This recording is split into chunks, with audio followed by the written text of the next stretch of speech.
সম্মানিত ভিউয়ার্স, যা ভেবেছিলাম তাই হয়েছে। ইরানকে বাদ দিয়ে সৌদি আরব, তুরস্ক এবং পাকিস্তান যে সামরিক জোট করেছে সেটা ইরান এবং হুতিরা মেনে নেয়নি।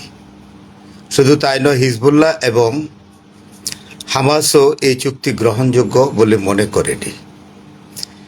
এবং সেটাই এই তিনটি দেশ নিয়ে যে সামরিক জোট হয়েছে সেটা ইরান, হুতি, হিজবুল্লাহ এবং হামাস মনে করেছে যে এই চুক্তিটা হলো ডোনাল্ড ট্রাম্প এবং সৌদি যুবরাজ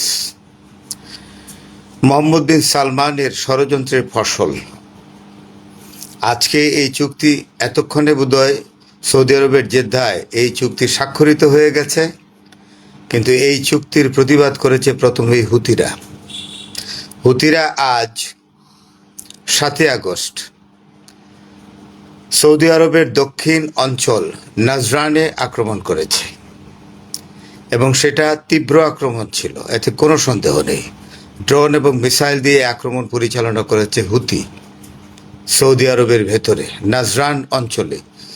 এই আক্রমণে মোট 11 জন লোক মারা গেছে। 11 জনের মধ্যে 4 বছরের একটি শিশু রয়েছে। আরও এই 11 জন নাগরিক সবাই সৌদি আরবের নাগরিক নয়। এর মধ্যে 7 জন সৌদি আরবের, 2 জন মিশরীয়, 1 জন ইয়েমেনি এবং 1 জন পাকিস্তানি নাগরিক রয়েছে।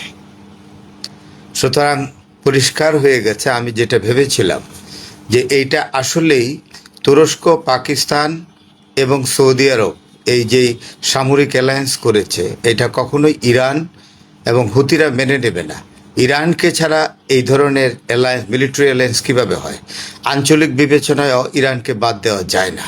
যেহেতু ইরানকে এই জোট থেকে বাইরে রেখেছে, তাইলে ইরান এবং হুতিরা ভালো করে বুঝতে পেরেছে এবং তাদের প্রক্সি সেটা হলো হিজবুল্লাহ এবং হামাস, তারা পরিষ্কারভাবে বুঝতে পেরেছে যে এই তিনটি দেশকে নিয়ে এই যে সামরিক অ্যালায়েন্স, এটা হলো ডোনাল্ড ট্রাম্প এবং সৌদির যুবরাজ মিলে এটা করেছে ইরানকে প্রকারান্তরে কর্নার করার জন্যে। তাই ইরানের আগেই হুতিরা কিন্তু এই অগ্রহণযোগ্য সামরিক অ্যালায়েন্স বা মিলিটারি অ্যালায়েন্সের প্রতিবাদ করেছে অস্ত্রের ভাষায়। শুধু তাই নয়, হুতিরা কিন্তু ইয়েমেনের যে সরকারি বাহিনী হলো সৌদি আরবের তল্পি বাহক। তাই ইয়েমেনের সরকারি বাহিনী যাদের বিরুদ্ধে হুতিরা যুদ্ধ করে এবং যারা সৌদি আরব পন্থী, তাদের উপর হুতিরা আক্রমণ করেছে মারিব ও হাদ্রামাউত অঞ্চলে। এটা হলো সৌদি সমর্থিত ইয়েমেনের সামরিক বাহিনী, সরকারি সামরিক বাহিনী। সুতরাং এই চুক্তি করে, মিলিটারি অ্যালায়েন্সে এগ্রিমেন্ট করে এই 3 দেশ কোনো উপকারই তো আসবে না, বরং সংঘাত আরও বৃদ্ধি পাবে। আমি সেটা আগে থেকেই সন্দেহ করেছিলাম এবং সেটা প্রমাণিত হয়ে গেছে হুতিদের আক্রমণের মধ্য দিয়ে। ধন্যবাদ ভিউয়ার্স। সুপ্রিয় দর্শক, আসসালামু আলাইকুম। আপনাদের সবাইকে স্বাগত জানাচ্ছি এখনকার আলোচনায়। আপনাদের সঙ্গে আছি আমি সিরাজুল ইসলাম। দর্শক, আজকে পবিত্র শুক্রবার, সবাইকে জুমা মুবারক। অনেক চমৎকার চমৎকার খবর আছে। মার্কিন প্রেসিডেন্ট ডোনাল্ড ট্রাম্প 48 ঘন্টার আলটিমেটাম দিয়েছিলেন, কিন্তু সেই আলটিমেটাম শেষ। কি করেছেন তিনি? চুক্তিও হয়নি, ইরানের সাথে তিনি যুদ্ধও করতে পারেননি, বরং তিনি ঘোষণা দিয়েছেন কি যে ইরানের সাথে খুব দ্রুতই যুদ্ধ শেষ হয়ে যাবে। এপাশে আরও চমৎকার খবর আছে। আমেরিকার হাতে যে অস্ত্র গোলাবারুদের মজুদ অনেক কমে গেছে, এই খবর কে ফাঁস করেছে তাকে খুঁজে বের করতে হবে। ডোনাল্ড ট্রাম্প ক্ষেপে গেছেন, খুঁজে বের করতে হবে এবং নিশ্চয়ই তাকে ফুলের মালা পরানোর জন্য খোঁজা হবে না, তাকে নিশ্চয়ই শাস্তির ব্যবস্থা করবে। এপাশে আরেকটা খবর হচ্ছে, ইরানের প্রধান আলোচক এবং জাতীয় সংসদের স্পিকার বাকের কলিবাফ বলেছেন, ডোনাল্ড ট্রাম্পকে ব্যঙ্গ করেছেন, ব্যঙ্গ করে বলেছেন, আপনি এই নাটকের কূটনীতি বন্ধ করেন। খুব কড়া কথা। ইরানের জাতীয় সংসদের কথা যখন আসলো তখন আরো চমৎকার খবর দিই আপনাদের। ইরানের জাতীয় সংসদে বিল আনা হচ্ছে, হরমুজ প্রণালী দিয়ে আমেরিকা এবং ইসরায়েলের কোনো জাহাজ চলতে পারবে না। এই বিল পাশ হলে হরমুজ প্রণালী আমেরিকা এবং ইসরায়েলের জন্য চিরদিনের জন্য বন্ধ হয়ে যাবে। আমি অনেক দিন ধরে বলে আসছিলাম। আরো চমৎকার খবর আছে কিছু। ইরান এবং প্রতিরোধ অক্ষের উপর হামলার ব্যাপারে যারা জড়িত এই যুদ্ধে, সেই সমস্ত কয়েকটি দেশের জাহাজও হরমুজ প্রণালীতে চলাচল নিষিদ্ধ হবে। শুধু তাই না, আরো খবর আছে। সেই খবর কি, সেটি পরে শুনুন। আর একটা ছোট খবর দিয়ে মূল আলোচনায় চলে যাব।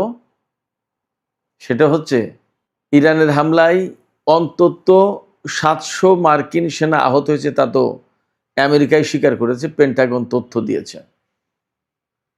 এই 700 আহত সেনার বেশিরভাগই ট্রমাটিক ব্রেইন ইনজুরিতে ভুগছে। তার মানে তাদের ঘাড়ের উপরে কাছে যে ভয়াবহ রকমের ক্ষেপণাস্ত্র হামলা হয়েছে, এই শব্দে ব্রেইন ইনজুর্ড হয়ে গেছে। এই ব্রেইন ইনজুর্ড হলে কি হয়, এটা নিয়ে আমি পরে আলোচনায় আসছি। সুপ্রিয় দর্শক, বিস্তারিত আলোচনা যাচ্ছে, তার আগে আপনাদেরকে সবাইকে বলি পুরো আলোচনার সাথে থাকুন। আর ভিডিও ভালো লাগলে লাইক কমেন্ট শেয়ার করবেন এবং চ্যানেলটি সাবস্ক্রাইব করে সাথেই থাকবেন। দর্শক, চলুন আমরা বিস্তারিত আলোচনা করি।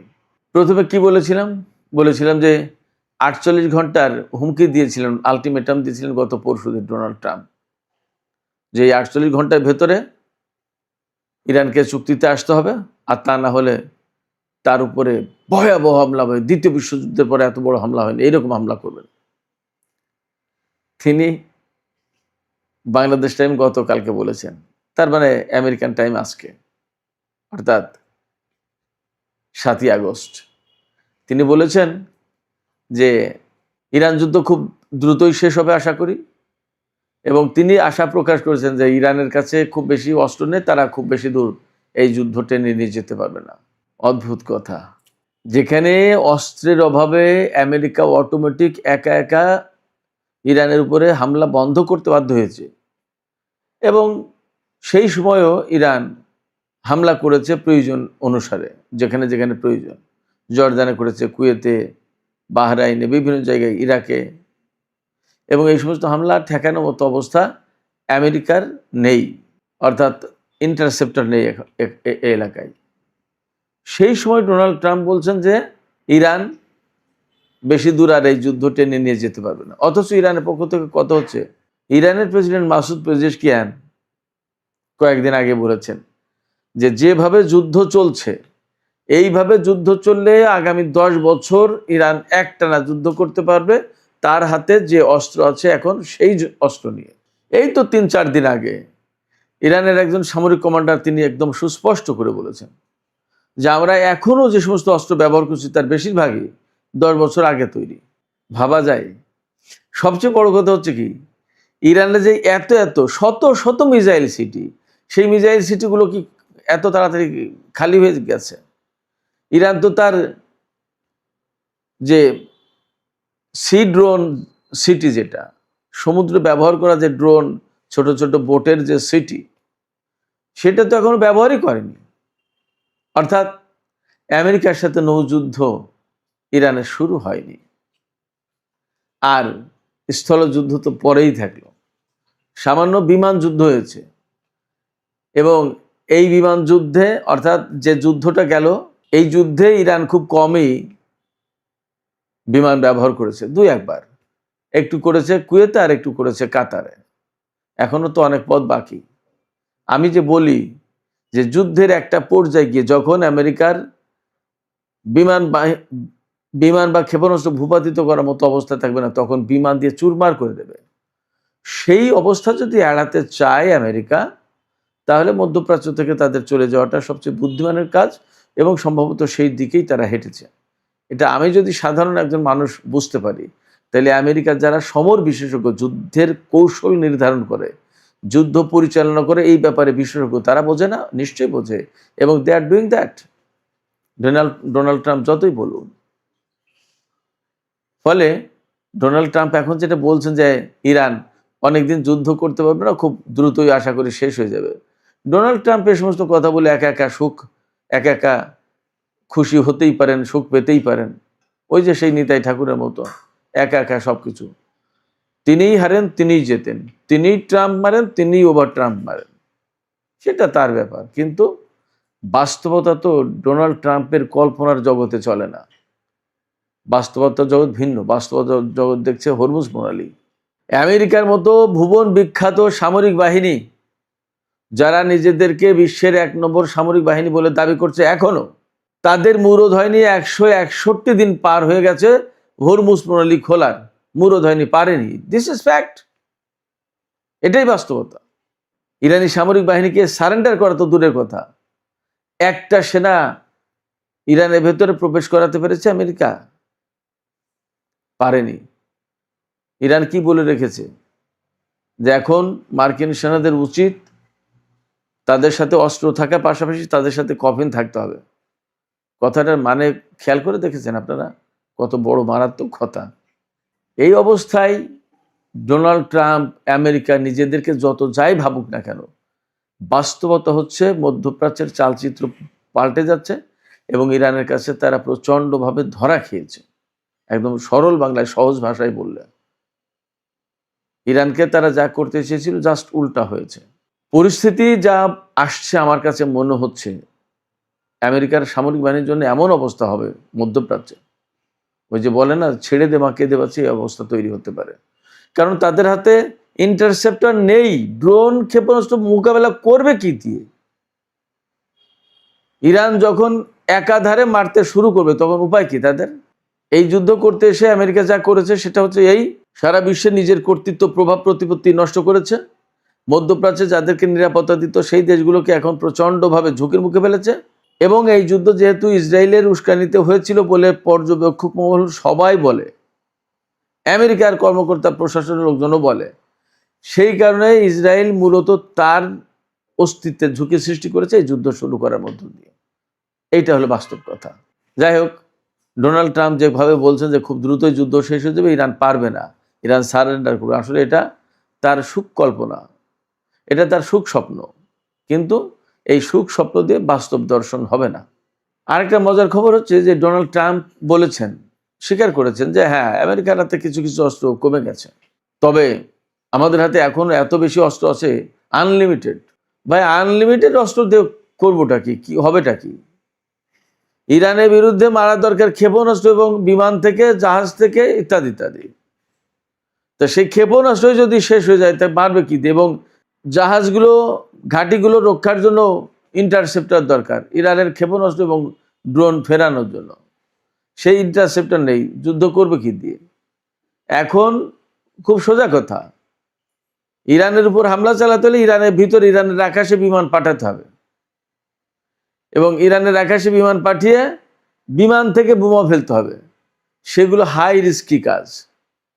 বিমান যাবে, পাইলট যাবে, ধরা খাবে এবং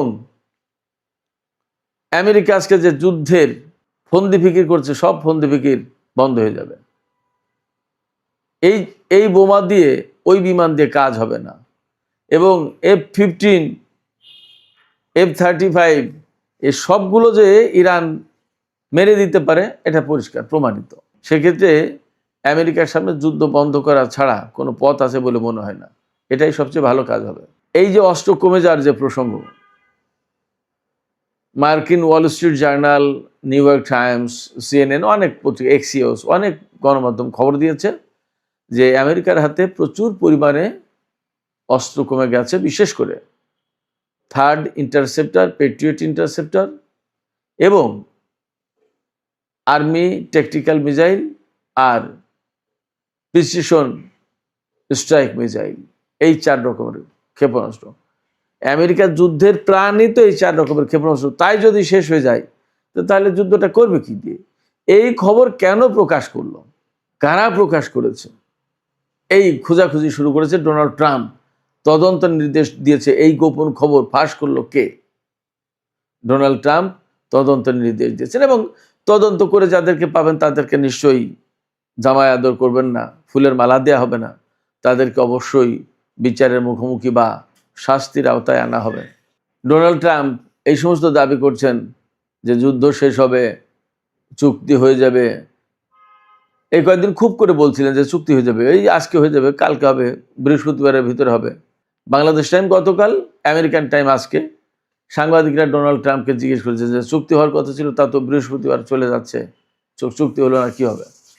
তাহলে আমার মনে হয় যে হয়ে যাবে। এটা নিয়ে ট্রিমেন্ডাস আলোচনা চলছে, নাইস আলোচনা চলছে। উনি তো এইভাবে বলেন, বিউটিফুল। এই সমস্ত আলোচনা চলছে এবং খুব শিগগিরই হয়ে যাবে। ইরান বেশি দূর যেতে পারবে না, দ্রুতই যুদ্ধ শেষ হয়ে যাবে এবং একটা চুক্তি হয়ে যাবে। কিভাবে হবে, কার সাথে হবে, নোবডি নোজ। অথচ পাশে হরমুজ নিয়ে যে আলোচনা হচ্ছে, ইরান কিন্তু ক্যাটাগরিক্যালি বারবার বলছে যে এই হরমুজ প্রণালী আমেরিকার খুলে দেওয়ার জন্য কোনো আলোচনা হচ্ছে না। এই আলোচনা হচ্ছে ইরান এবং ওমানের ভিতরে, যে আমরা হরমুজ প্রণালীটা কিভাবে ম্যানেজমেন্ট করব। অর্থাৎ জাহাজ কোন দিক দিয়ে যাবে, কোন দিক দিয়ে আসবে, টোল কত হবে, কিভাবে কি, এভরিথিং, এই সমস্ত আলোচনা হচ্ছে। এবং ওমানের সাথে ইরানের যদি চুক্তি হয় এ ব্যাপারে, ইরান বলছে যে তাহলেও তার মানে এই না যে এই হরমুজ প্রণালী সবার জন্য খুলে গেল এবং আমেরিকার জন্য খুলে গেল, নট দ্যাট। ব্যাপারটা হচ্ছে সিম্পলি এই চুক্তি হচ্ছে ইরান এবং ওমানের মধ্যে। এই চুক্তি হওয়ার পরে কবে হরমুজ প্রণালী খোলা হবে সেটা নির্ভর করছে আমেরিকার উপরে। কারণ এই হরমুজ প্রণালী খোলার জন্য আমেরিকাকে আগের শর্তগুলো পূরণ করতে হবে। কি সেই শর্ত? আমেরিকার উপর থেকে নিষেধাজ্ঞা তুলে নেওয়া, বিদেশে আটকে থাকা অর্থ ছাড় দেওয়া, $300 বিলিয়ন ফান্ড ক্রিয়েট করা, তারপরে নৌ অবরোধ একদম দেন অ্যান্ড দেয়ার তুলে নেওয়া, এরকম অনেকগুলো শর্ত আছে। এবং এখন শুধু এই না, এর সাথে নতুন শর্তও যুক্ত হবে। শুধু নতুন শর্ত না, ইরানের জাতীয় সংসদে বিল আনা হচ্ছে, আমি আগেই শিরোনামে বলেছি, এই হরমুজ প্রণালী দিয়ে আমেরিকা এবং ইসরায়েলের কোনো জাহাজ চলতে পারবে না, নিষিদ্ধ, ব্যান্ড। শুধু তাই না, ইরানের বিরুদ্ধে এই যুদ্ধে যে সমস্ত দেশ জড়িত ছিল এবং যারা ইরানের সাথে সম্পর্ক রাখে, যে সমস্ত প্রতিরোধকামী সংগঠন মধ্যপ্রাচ্যে, লেবাননের, ফিলিস্তিনের, ইয়েমেনের বা ইরাকের, এদের উপর যারা যারা হামলা চালিয়েছে, যারা জড়িত, এদের জাহাজও চলতে পারবে না। শুধু তাই না, ইরান এবং ওমানের ভেতরে যে চুক্তি হচ্ছে, যে নিয়মাবলী হচ্ছে হরমুজ প্রণালী ম্যানেজমেন্টের ব্যাপারে, সেই নিয়মাবলী যদি লঙ্ঘন করে কোনো জাহাজ, তাদের উপরে 20% জরিমানা করা হবে। এটাও আলোচনা হয়েছে এবং এটাও আলোচনা আছে। তার মানে হরমুজের উপরে টোটাল কন্ট্রোল নিয়ে নেবে ইরান এবং ওমান। ওমান এখানে সহযোগী শক্তি, মূল শক্তি হচ্ছে ইরান। আজকে ফাইন্যান্সিয়াল টাইমসের একটা রিপোর্ট দেখলাম, সেখানে বলা হচ্ছে যে ইরান যে হরমুজ প্রণালী দিয়ে জাহাজ পরিচালনার জন্য টোল দাবি করছে, এটা একদম কমপ্লিটলি লিগাল। ফাইন্যান্সিয়াল টাইমস বলছে। কেন লিগাল? ওই রিপোর্টে বলা হয়েছে যে সুয়েজ খাল দিয়ে জাহাজ পরিচালনা করতে গেলে টোল দিতে হয়, ফি দিতে হয়। তুরস্ককে ফি দিতে হয় বসফরাস প্রণালী পার হতে গেলে। বহু বছর ধরে, বহু মানে 100-150-200 বছর বা তারও বেশি সময় ধরে সুইডেন টোল নিত, ডেনমার্ক টোল নিত ওরেসুন্ড প্রণালী পার হওয়ার সময়। এখন ওরেসুন্ড প্রণালীতে টোল নেওয়া হয় না। 1857 সাল থেকে ডেনমার্ক এই ওরেসুন্ড প্রণালীতে টোল আদায় বন্ধ করেছে। বাট ডেনমার্ক এবং সুইডেনের মধ্যে যে সংযোগকারী সেতু, এই ওরেসুন্ড সেতু, এই সেতু ব্যবহার করলে প্রত্যেকটা গাড়িকে টোল দিতে হয়। সেক্ষেত্রে ফাইন্যান্সিয়াল টাইমসের বক্তব্য হচ্ছে যে ইরান যে হরমুজ প্রণালীতে টোল বা ফি আদায় করতে চাইছে, সেটা লিগাল, এটা অযৌক্তিক বা অবৈধ বা বেআইনি কোনো কাজ না। একটা গুরুত্বপূর্ণ কথা বলতে ভুলে গেছি। ডোনাল্ড ট্রাম্প যে অস্ত্রের ব্যাপারে ক্ষুব্ধ হয়েছেন, খেপে গেছেন, যে কারা আমেরিকার হাতে কম অস্ত্র আছে, এই রিপোর্ট, এই গোপন কথা ফাঁস করলো।